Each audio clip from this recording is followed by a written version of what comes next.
So we're here today we're having a conversation about languages, of course, right? We're trying to, well, introduce ourselves. Why don't we take a second and just do that? If you guys don't have, if you have a minute, just in case there's people that are watching that haven't heard of Linguas Francas, and I'll, Okay, Absolutely. sure. So, would you like to go first, Amy? Sure. So, my name is Amy. I'm originally from Seattle in the Washington area in the United States. And I founded the online language school, Linguas Francas, with Sam. Um, Linguas Francas is a completely online language school, so all of our classes are via the internet. And we both are multilingual. We speak multiple languages. So the focus of our school is on helping others understand how they can learn languages based on our experiences becoming multilingual. So we're very excited to be here today with Ruben to talk about the ways our experience learning languages and how we've been able to take that experience and benefit of others. for sure. Very well said. So yeah, Amy summarized some of why I formed this company with her. The two of us, and actually Ruben as well, met on a Fulbright in 2014 in Brazil, which was a really great experience. We learned a lot. And it inspired these new kinds of ideas. We saw so many students who really wanted to learn English or other languages, but didn't necessarily have the access to the tools they needed.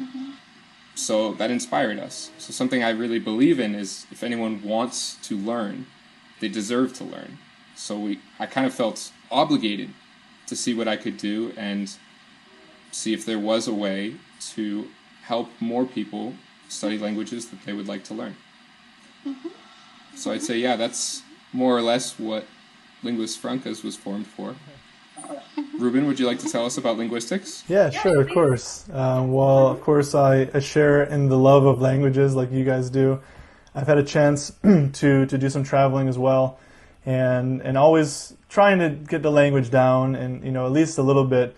In particular, I personally always have tried to sound like as best I could imitating the people's accents. So I always try whenever I went to Spanish-speaking countries, even if I felt like I was imitating them, I would try to just do my best. Or sorry, if I felt like I was making fun of them, I would just do my best to imitate them. And I later realized how important the idea of pronunciation was when learning a foreign language. And I taught English for many years and always try to work it into the lessons. I always thought that giving off a first impression was such a big part of language learning, or at least the experience, traveling and feeling like you're doing well, that you're speaking the language, actually speaking the language, and not just kind of going through the motions or being understood. And so I've taken English lessons to a specific, I guess, focus, which is now pronunciation. I help many people who are trying to develop more skills to, I guess, develop a more natural accent when it comes to speaking English. Also, Spanish, Portuguese, and even Hebrew has been the most recent one. So, if anyone's interested in learning more about pronunciation in particular, I spend all day, every day, thinking about it, trying to help many clients. They're all almost all adults, and it is. I'm sure you all have experience with accents, whether they're your own accents or the accents of a friend or colleagues trying to speak your language. Those are always fun to hear too. So we'll talk more about that too as we get into kind of getting to know our experiences. Let's talk about that for a second too. I guess for you guys, I'd like to just ask how much people ask you about pronunciation, or if they ask you about certain aspects of language in general. How do you go about maybe creating material for your lessons? So I would say it really depends on the student. We try to make all of our lessons the best they can possibly be for the particular student that we are working with. So some students have a great knowledge of grammar, but they have a lot of trouble with pronunciation, and it's something that really slows them down and makes it difficult for them to move forward in the language. And so when that happens, we absolutely spend entire lessons sometimes, working solely on pronunciation. I would say it's not the primary focus of our company as it is yours. It is a focus, but it is one among many aspects of language learning that we find very important and relevant. So, I mean, it's difficult because some people at times can feel like, oh, well, you know, they can understand me, that's enough. But it really depends. It depends on what your particular goals are in learning the language. If you want to be simply understood, then that's fantastic. But if you want to reach a certain level of proficiency, you really do need some extra training. And like you, we like to help students with that. Yeah. Would you like to add anything to that, Amy? Yeah, to add on to that, before working with a new student, we meet with them for a 10-minute pep talk, is the phrase we use, to talk with them specifically about their goals, why they want to learn English, are they doing it for their job, for travel, for personal reasons, and also to talk with them about the areas of English that they find most difficult, and also the areas of English that they find the easiest, so that we can start to tailor the lessons and create material for them that will specifically address what they're looking for. That sounds great. I know that when I'm learning a language, I have specific goals too, and I want to, address those in particular. And even if they're not about pronunciation, I still, so it's nice. It's a nice aspect of your course that that pep talk seems like almost like you're in a sports team. You're just getting ready for the big game. That's right. That's the idea. We're getting ready for the day. It's true. I mean, and another thing that I think Amy will agree with me on this. Another thing that we find very important is inspiring confidence in our students. And that was kind of what inspired the term pep talk, because it's all about bringing courage to our students who are a little nervous and maybe don't feel as comfortable speaking, even if they know the right answer, even if they think, oh, maybe this is right. If they don't have the confidence necessary to take that risk and be willing to make a mistake, then it's so much harder for them to continue to move forward and improve. So now let's flip this question around a little. So Ruben, do you by any chance teach things other than pronunciation, in addition to pronunciation? I inevitably. How do you solve the materials too? I try to make sure that most students know when they start with me that our focus is. I also meet with students beforehand and kind of talk about goals, but I know that the students that I'm working with are more interested in, let's just call it like the last 15 or 20% of the language. So it's not necessarily limited to pronunciation, and because when you think of pronunciation, you think of like, okay, well, maybe like the TH sound in English, that's really hard to pronounce, but it really does go beyond just sounds, and it has more to do with, let's kind of bring in terms like rhythm and stress and intonation and things that you might associate with advanced level learning, and it's not just pronunciation like we might think, oh, he needs to change one word or one sound. It's really kind of developing almost like the flow, understanding certain patterns and certain nuances that as native speakers we kind of take for granted. It's really hard to even isolate those to be able to teach some in some cases until you hear your student making the same mistake over and over, and then you say, well, I got to tell him or her what this mistake is, and of course that's what I do as well.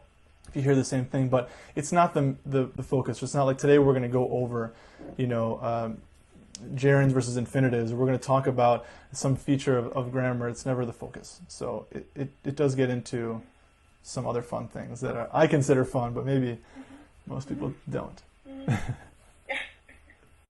It's true. Well, that's a good point that you made. I think that you were at least touching on. A lot of people consider grammar to be boring or evil, or a lot of students are terrified of grammar. When, I think that there's something to be said for teaching a student what they want to know, but also there are plenty of ways of teaching grammar in fun ways. So we make a point of doing that whenever we can as well. Yeah, what's an example? Maybe can you guys talk for a second about like maybe something unique that you found that you guys have been either working on or you've done recently that I don't know, maybe separates you from other schools, or maybe you can showcase something of your the style that you guys kind of have? That's a great question. Yeah, I think the most unique feature of our school is how personalized we are. We're very close with our students. We care about how they're doing, about their progress in English. So we're with them each step of the way. We help support them as they learn in different ways, but especially by showing them that we're really paying attention to their language skills and their development. We talk with them about what areas they'd like to work on, but we also identify areas that they might not have thought about before, to help them really make that next step. So working with them on their language skills, and also working with them, as Sam said before, on their self-confidence, and helping them really build the skills to step up and speak, and not be afraid, or not allow their fear to get in the way of practicing and really making that leap to being proficient, or to being fluent, or whatever their language goal is. Yeah, it's nice to have someone that's there with you the whole time. And a lot of people don't have that. So that's great. It's great you guys have that. I'd say another thing that makes us unique is as much as possible, we try to teach students how they can learn on their own, so that they're not simply just learning with a teacher. So they're not only learning in class, but they're learning on their own every day, as many minutes as possible of the day. And because of that, we try to teach them, well, how do you learn when you don't have very much free time? That's something that, well, me, for example, as a language learner, I'd say the most difficult thing for me in learning other languages is having enough time to devote to all the languages I want to learn. I love learning languages. It's so fun. And I speak 4, but I wish I could speak 10. And I wish I had the time to learn more languages. But over the years, I've learned some techniques, and I'm sure both of you have as well, to make the most of the time you have available. So we try to pass those techniques on to our students so that they can continue to learn even when they say, hey, this is a really difficult week, I don't have time to learn today, or I don't have time to take classes. Well, you can still learn English even if you don't have time to go to classes. So that's important to us. That's a good point. Exactly. Being able to maximize your time is something we all need to know how to do, and not only that, but having a good memory, and I'm sure what you're talking about, examples are helping with all those areas of our lives, whether it's time management or memory, or just resources that maybe you guys share with your students about where they can go to practice on their own. Those are great tools, and we can't forget to apply them as much as we can. Obviously, we're all busy. We all have those weeks that you were talking about, but it doesn't have to make 1 week turn into a month, which turns into more time. Of course. So, what are some things that make your company unique, Ruben? Yeah, well, it's funny that you mentioned that. I think the whole idea behind it is so unique that I have to explain it using like multiple sentences. If I ever say that I'm a pronunciation coach or an accent coach, people are just like, I need more explanation. So it's like, it's usually, many people work with accent reduction. This is the term that a lot of linguists use, but it's not the most common thing to see. People work in that field, and of course there's research being done in a lot of areas, and accents are so ubiquitous that it's just like we hear them, we understand them. Some we think are funny, some are sexy.